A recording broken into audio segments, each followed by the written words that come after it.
हे आहे Vaishnavi media group आणि आपण पाहत आहात CV9 मराठी.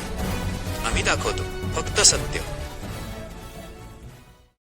या बातमीचे प्रस्तुतकर्ते आहेत दंतचिकित्सेसाठी भंडारा जिल्ह्यातील प्रसिद्ध डॉक्टर शुभम मनगटे यांचे मनगटे डेंटल हॉस्पिटल, गोवर्धन नगर, देव्हाडी रोड, तुमसर. तुमसरच्या गणेशपुरात रस्ते झाले सुस्थितीत, तरीही ST सेवेसाठी नागरिकांचा वनवास. मतदानाच्या दिवशी बस धावते, मग सामान्य प्रवाशांसाठी अडथळे का? संतापलेल्या ग्रामस्थांचा प्रशासनाला इशारा. स्वातंत्र्याला 8 दशके उलटूनही तुमसर तालुक्यातील आदिवासी बहुल गणेशपूर गाव आजही सोयी सुविधांपासून कोसो दूर आहे. गावातील रस्ते आता सुस्थितीत असूनही महाराष्ट्र राज्य मार्ग परिवहन महामंडळ मात्र येथे बस सेवा सुरू करण्यास टाळाटाळ करत आहे. विद्यार्थी, महिला आणि रुग्णांची होणारी फरफट थांबवण्यास प्रशासन सपशेल अपयशी ठरत असून आता याविरुद्ध तीव्र आंदोलनाचा इशारा ग्रामस्थांनी दिला आहे. विद्यार्थ्यांच्या शिक्षणावर आणि आरोग्यावर विपरीत परिणाम. गणेशपूर गावातील विद्यार्थ्यांसाठी पावसाळा म्हणजे एक मोठे संकट असते. बस सेवा नसल्यामुळे 4 ते 5 किलोमीटर पायपीट करून विद्यार्थ्यांना मुख्य रस्त्यावर यावे लागते. या प्रवासात त्यांच्या जीवाला धोका निर्माण होत असून शैक्षणिक नुकसानही होत आहे. दुसरीकडे महिलांना बाजारपेठेसाठी किंवा दवाखान्यासाठी खासगी वाहनांवर किंवा इतरांच्या दुचाकीवर अवलंबून राहावे लागत आहे. निवडणुकींच्या काळात मतदारांना आकर्षित करण्यासाठी याच गावात ST बस कोणत्याही अडचणीशिवाय पोहोचते.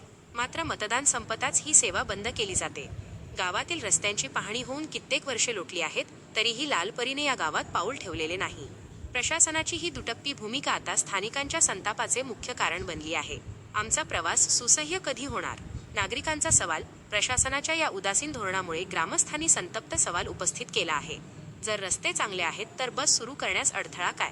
ग्रामीण भागातील नागरिकांना सुरक्षित आणि सन्मानाने प्रवास करण्याचा अधिकार आहे, परंतु प्रशासनाच्या दुर्लक्षामुळे हे नागरिक जीव मुठीत धरून प्रवास करण्यास भाग पडले आहेत.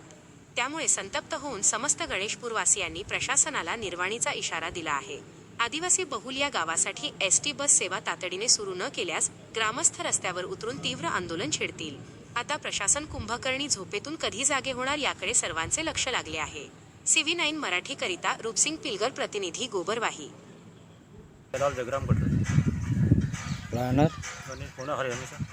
गणेशपूर या तो जो गणेशपूर गाव आहे तुमच्या, या गणेशपूर गावामध्ये कधी बस आलेली आहे का? ST बस नाही, कधीच नाही आली.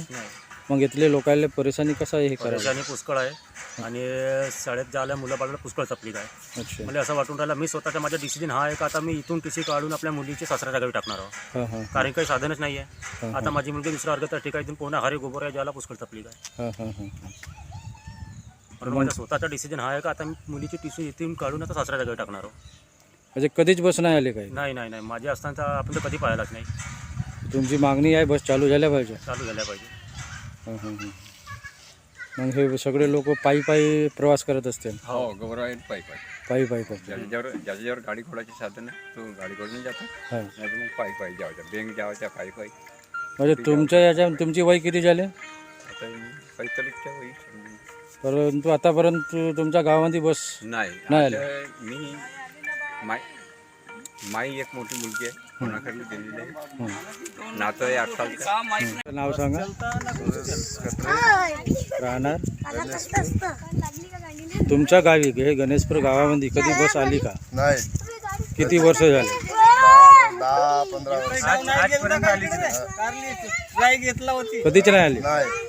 तुमच्या गावीमध्ये किती वर्ष झाले? पुष्कळ आम्ही म्हणजे लहानचं एवढं झालं तर बस नाही पाहिजे. बस नाही. मग याचे लोक प्रवास कसे करतात? गोबराई जावं लागते पैदल. शाळांच्या मुलींना सर्व पैदल. तुमची काय मागणी आहे? बस सुरू झाल्या पाहिजे? बस शाळेच्या पोरासाठी चालू झाल्या पाहिजे ना? अरे गावाच्या ह्या पाहिजे. पॅसेंजरले नाही बी नेलं तर चालत, पण शाळेच्या पोरासाठी चालू झाली पाहिजे. यशवंत सुखराम उइके. तुम्हारे ही गणेशपुर गांव में ST बस कभी आई क्या? नहीं.